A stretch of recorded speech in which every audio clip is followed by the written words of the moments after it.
পটল দিয়ে আমরা বিভিন্ন ধরনের সবজি রান্না করে থাকি। আজকে আমি পটলের একটা রেসিপি তৈরি করে দেখাবো। এই রেসিপিটা আপনারা বাটাবাটির ঝামেলা ছাড়া কম মশলা দিয়ে কম সময়ের মধ্যে খুব সহজেই তৈরি করে নিতে পারবেন। আর এই এক রেসিপি দিয়ে কিন্তু থালা ভর্তি ভাত খেয়ে নিতে পারবেন। রাধে কৃষ্ণ বন্ধুরা, আমি টুলটুল, আর এই টুলটুলের রান্নাঘরে আপনাদের সবাইকে স্বাগত। পটলের এই রেসিপি তৈরি করার জন্য এখানে আমি 7 থেকে 8 পিস পটল নিয়ে নিয়েছি। পটলের সঙ্গে মাঝারি আকারের একটা আলু নিয়ে নিয়েছি। এবার সবজিগুলোর খোসা এইভাবে ছাড়িয়ে নেব। এবার আলুটাকে একটু লম্বা করে টুকরো করে নেব। আলু কাটা হয়ে গেলে সবজিগুলো ভালো করে ধুয়ে নেব। এই দেখুন আমি আলুটাকে কি করে কাটছি। এইভাবে 2 ভাগ করে নেব, তারপর লম্বা করে টুকরো করে নেব।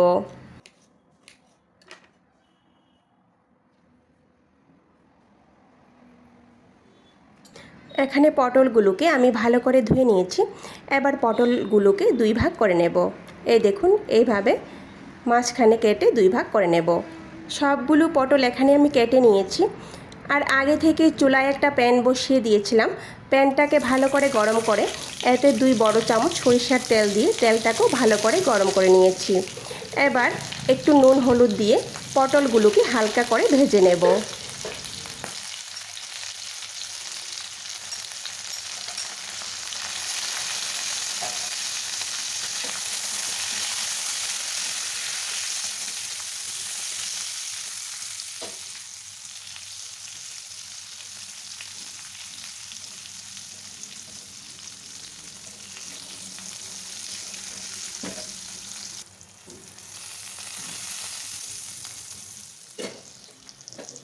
দেখুন পটলগুলো এখানে আমার ভাজা হয়ে গেছে।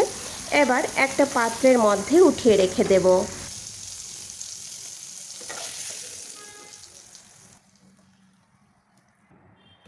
পটলগুলো উঠিয়ে নেওয়ার পর ওই প্যানের মধ্যে আবারও 1 বড় চামচ সরিষার তেল দিয়ে দেব।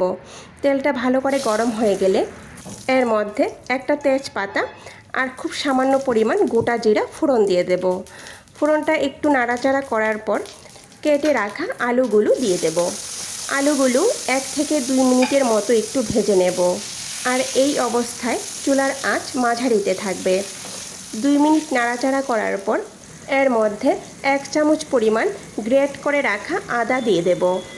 আদাটা দিয়ে আবারও 1 থেকে 2 মিনিটের মতো একটু নাড়াচাড়া করে নেব।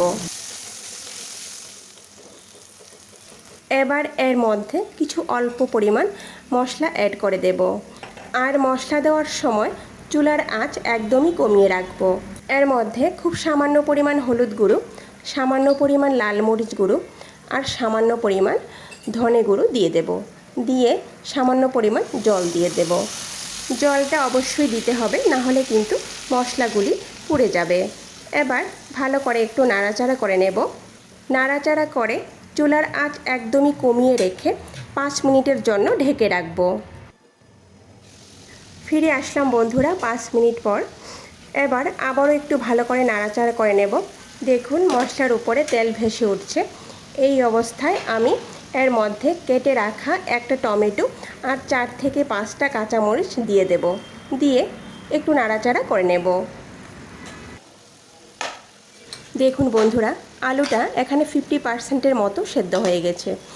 এবার আগে যে আমি পটলগুলো হালকা ভেজে রেখেছিলাম সেইগুলো এবার এর মধ্যে দিয়ে দেব।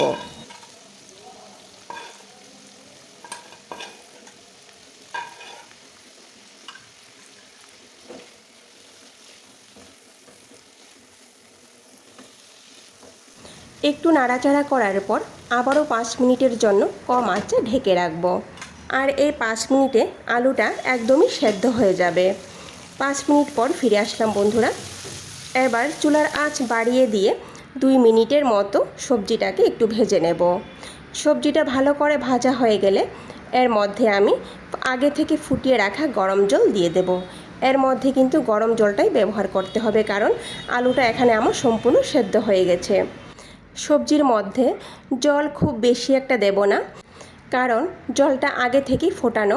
তাই 1 গ্লাসের মতো জল দেব। জল দিয়ে একটু নাড়াচাড়া করে চুলার আঁচ মাঝারিতে রেখে ঢেকে 5 মিনিটের জন্য রেখে দেব। এই দেখুন, এই 5 মিনিটে কিন্তু আমাদের ঝোলটা অনেকটা শুকিয়ে গেছে। এবার সবজি কিন্তু একদমই রেডি। এবার একটু নাড়াচাড়া করে নেব। আর আলুগুলো তো আগে থেকে সেদ্ধ হয়ে আছে। সবজিটা নামানোর আগে এর মধ্যে 1 মুঠো পরিমাণ ধনেপাতা কুচি আর 1 চামচ পরিমাণ ঘি দিয়ে দেব।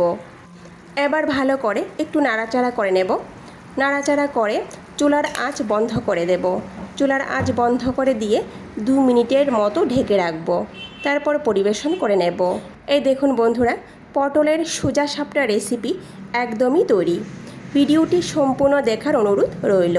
কেমন হয়েছে কমেন্ট করে নিশ্চয়ই জানাবেন। আর যদি ভালো লেগে থাকে তাহলে সবার শেষে লাইক, শেয়ার আর সাবস্ক্রাইব করে দেবেন। নমস্কার।